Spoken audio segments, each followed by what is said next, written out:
ఇది తెలంగాణలోని ములుగు జిల్లాలో ఉన్న రామప్ప ఆలయం. అలావుద్దీన్ ఖిల్జీ సైన్యం ఇక్కడి కొన్ని శిల్పాలను పాక్షికంగా నాశనం చేసిన నేటికి అద్భుతమైన శిల్పకళా సౌందర్యానికి, నాటి నిర్మాణ సాంకేతికతకు దర్పణంగా దర్శనమిస్తుంది ఈ ఆలయం. కాకతీయ శిల్పకళా వైభవాన్ని ఉట్టిపడే రామప్ప ఆలయానికి ప్రపంచ స్థాయి గుర్తింపు లభించింది. 2022 సంవత్సరానికి గాను ప్రపంచ వారసత్వ సంపదగా గుర్తిస్తున్నట్టు యునెస్కో ప్రకటించింది కూడా.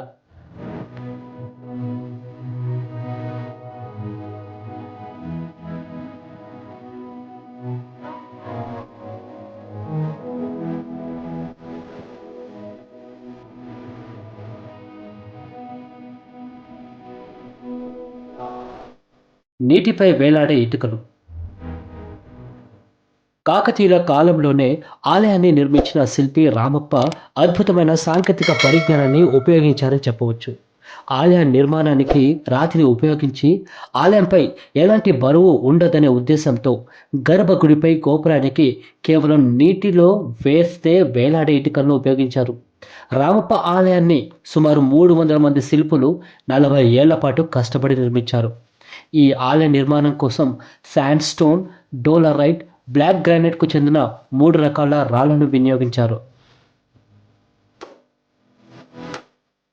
భూకంపాలను తట్టుకునే విధంగా ఇసుకను పునాదిగా చేస్తూ ఈ ఆలయాన్ని 1213లో నిర్మించారు. పునాదిగా కృంగిన నిర్మాణానికి ఎలాంటి నష్టం కలగకుండా ఉండేందుకు 10-12 అడుగుల బీమ్ వాడారు. రామప్ప ఆలయం నిర్మాణంలో sandstone, dolerite, black granite రాళ్లు ఉపయోగించారు. 17వ శతాబ్దంలో భూకంపం వచ్చింది. దీంతో రామప్ప ఆలయంలోని కళ్యాణ మండపానికి సంబంధించిన 4 భీములు మధ్యలో విరిగిపోయిన శాండ్ బాక్స్ టెక్నాలజీ వాడటం వల్ల ఈ ఆలయానికి ఎలాంటి నష్టం కలగలేదు. రామప్ప ఆలయాన్ని 1213లో కాకతీయ రాజు గణపతి దేవుడి సేనాధిపతి రేచర్ల రుద్రుడు నిర్మించాడు. రామప్ప ఆలయ పరిసర ప్రాంతాల్లో 10 ఉప ఆలయాలు ఉన్నాయి. ఆలయాలపై దాడులు. మన దేశంపై దండయాత్ర ప్రకటించి చొరబడిన ముస్లిం పాలకులు ఇక్కడి ప్రజల ఎమోషన్స్ను కూడా డ్యామేజ్ చేయాలని నిర్ణయించుకున్నారు. అందుకే పథకం ప్రకారం ఆలయాలను ధ్వంసం చేయడం లేదా పాక్షికంగా నష్టపరచడం చేశారు. పరిపూర్ణత్వం. హిందూ మతంలో పరిపూర్ణత్వానికి ప్రాధాన్యత ఉంటుంది. అందుకే భారతదేశంలో ఉన్న ఆలయాల్లో శిల్పాలలో ఉన్న ఒక్కో భాగాన్ని తొలగించి ప్రతి శిల్పాన్ని అసంపూర్ణంగా మార్చారు నాటి ముస్లిం పాలకులు. ఈ విషయాన్ని మీరు తెలంగాణలోని ములుగు జిల్లాలో ఉన్న రామప్ప ఆలయంలో చూడవచ్చు. ఈ ఆలయాన్ని యునెస్కో ప్రపంచ వారసత్వ సంపదగా గుర్తించిన విషయం తెలిసిందే. ఖిల్జీ సైన్యాధ్యక్షుడు ఏ విధంగా రామప్ప ఆలయాన్ని నష్టపరిచాడో రామప్పలోని టూరిస్ట్ గైడ్ వెంకటేష్ చక్కగా వివరించారు. ఇవన్నీ కూడా మీరు అబ్జర్వ్ చేయండి, ప్రతి ఒక్క శిల్పంలో కొంత డ్యామేజ్ కనిపిస్తా ఉంది చూడండి. ఇక్కడ చేతులు కట్ చేశారు, ఇక్కడ కాలి వేళ్ళు, అక్కడ చెయ్యి, ఇక్కడ ఏనుగు తొండాలు, కాళ్ళు అన్ని. ఢిల్లీ సుల్తాన్స్ అండి, అలావుద్దీన్ ఖిల్జీ యొక్క సేనాని మాలిక్ కాఫూర్ అప్పుడు ప్రతాపరుద్రుడిని ఓడించాక వాళ్ళకు సంబంధించిన కోటలు, దేవాలయాలు అన్ని డిస్ట్రాయ్ చేశారు 1323లో అండి. 14వ శతాబ్దంలో ఇవన్నీ డ్యామేజ్ జరిగాయి.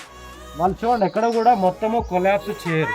మీరు అబ్జర్వ్ చేయండి, ఎక్కడైనా కూడా కాలో, చెయ్యో, వేలు ఏదో ఒకటి వాళ్ళ విగ్రహాలను ధ్వంసం చేస్తారు. ఎందుకంటే మన హిందూ సాంప్రదాయం ఏంటంటే విగ్రహాల పూజ చేస్తాం, వాళ్ళు విగ్రహారాధనకి వ్యతిరేకం. కాబట్టి విగ్రహాలలో ఏదో కొంత కాలో, చెయ్యో ఏదో ఒకటి భిన్నం చేయడం, మనం కొంత భిన్నమైన పక్కకు పెట్టేస్తాం. కాబట్టి ప్రతి దాంట్లో అట్లా విరగొట్టడం, వాళ్ళ మార్పు చూపెట్టాలి, మనం చేశామని చెప్పుకోవాలి హిస్టరీలో అన్నట్టు. ఎక్కడ కూడా మొత్తం కొలాప్స్ చేయరు.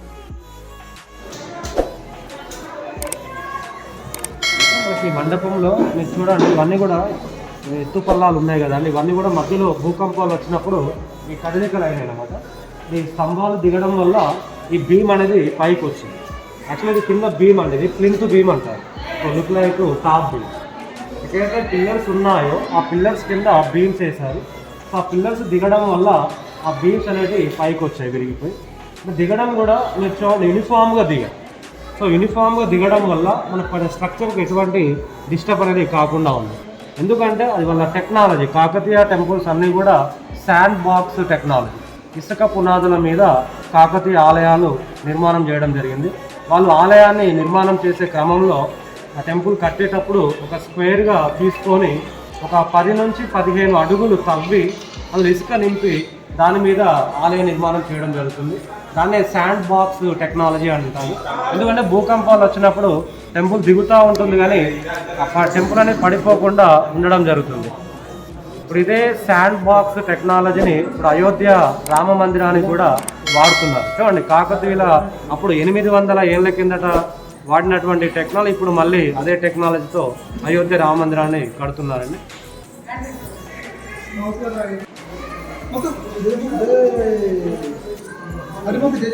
రామప్పలో ఇది ఒకటి వెరీ ఇంపార్టెంట్ అండి. ఒక చెట్టు మీద శ్రీకృష్ణుడు మురళి వాయిస్తున్నాడు చూడండి. ఇప్పుడు ఆ మురళి ఆధారంగా ఇక్కడ స్వరాలు వినబడతాయి.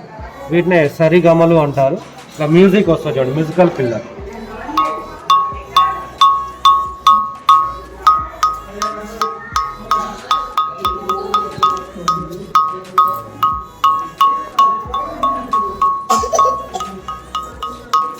చూడండి ఇక్కడ రావు చూడండి. సో టెంపుల్ మొత్తంలో ఇది ఒకటేనండి మ్యూజిక్ వచ్చే పిల్లర్. కంప్లీట్ ఒకటే స్టోన్ అండి. ఆ స్టోన్లో స్వరాలు తీసుకురావడం అనేది ఆ శిల్పి గొప్పతనంగా. ఇది వాళ్ళకు ఫేమస్ అండి నాట్యం. కాకతీయుల టైంలో ఉండే పేరిణి నృత్యము లేదా పేరిణి శివతాండవం అంటారు. ఇది కాకతీయులు కంపోజ్ చేసుకున్నారండి, సపరేట్ డాన్స్ ఫామ్. ఎందుకంటే వాళ్ళు యుద్ధానికి వెళ్ళేటప్పుడు వాళ్ళ సైన్యంలో ప్రేరణ, సో ఇన్స్పిరేషన్ అండి. వాళ్ళు వారికి వెళ్ళేటప్పుడు ఆ నాట్యాన్ని చేపించేవాళ్ళు. అది యాక్చువల్గా అయితే ప్రేరణ బట్ ఇప్పుడు పేరిణి అంటున్నా. ఇప్పుడు అఫీషియల్గా తెలంగాణ రాష్ట్ర నృత్యంగా ప్రకటించాం. ఇప్పుడు ఆంధ్రప్రదేశ్కి కూచిపూడి ఎలాగో, సో తెలంగాణకు పేరిణి. ఇటువైపు ఒక 30, సో అటు సైడ్ ఒక 30 ఉంటాయి. మొత్తం 60 నాట్య భంగిమలు. కాదు చూడడానికి ఇరువైపులా మృదంగం ఉంటుంది, మధ్యలో మాత్రమే నాట్యం ఉంటుంది. Different dance poses.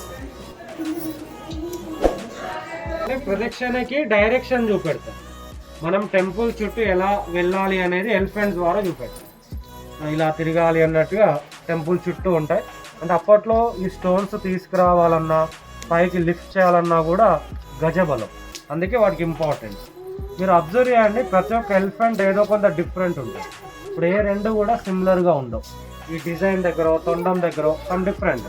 ఇప్పుడు ఎగ్జాంపుల్ ఒక డిజైన్ సేమ్ ఉంది అనుకోండి, ఈ తొండం డిఫరెంట్ ఉంటుంది.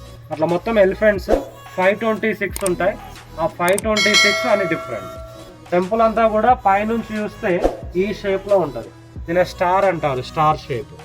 ఏరియల్ వ్యూ మనం పైనుంచి చూస్తే ఇలా వస్తుంది ఏరియల్ వ్యూ. చూడండి ఆ రూఫ్ కార్నర్స్ కానీ ఈ ప్లాట్ఫామ్ ఎడ్జెస్ కూడా అన్ని నక్షత్రాకారంలో. కాకతీయ టెంపుల్స్ అన్నీ కూడా నక్షత్రాకారంలో ఉంటాయి. ఇక్కడ మల్ల యుద్ధం చూపెట్టారు. ఇప్పుడు కుస్తీ అంటాం కదా, కుస్తీ రెజ్లింగ్, ఇప్పుడు మల్ల యుద్ధము. లాస్ట్లో ఉండే జైన మతం కూడా ఉంది, మహావీర్ జైన్. సెకండ్ ఏమో విదేశీయుల బొమ్మ, అది ఈజిప్ట్ వాళ్ళకి మమ్మీస్ అని. అంటే అప్పట్లో వాళ్ళకు విదేశీయులతో వ్యాపార సంబంధాలు ఉండేవి.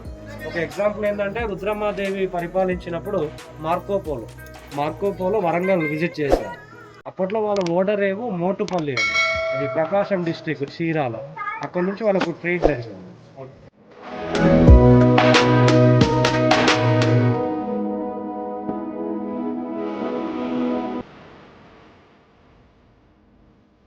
ఈ వీడియో నచ్చితే ఏం చేయాలో మీకు తెలుసు కదా, లైక్ చేయండి, షేర్ చేయండి అండ్ సబ్స్క్రైబ్ చేయండి.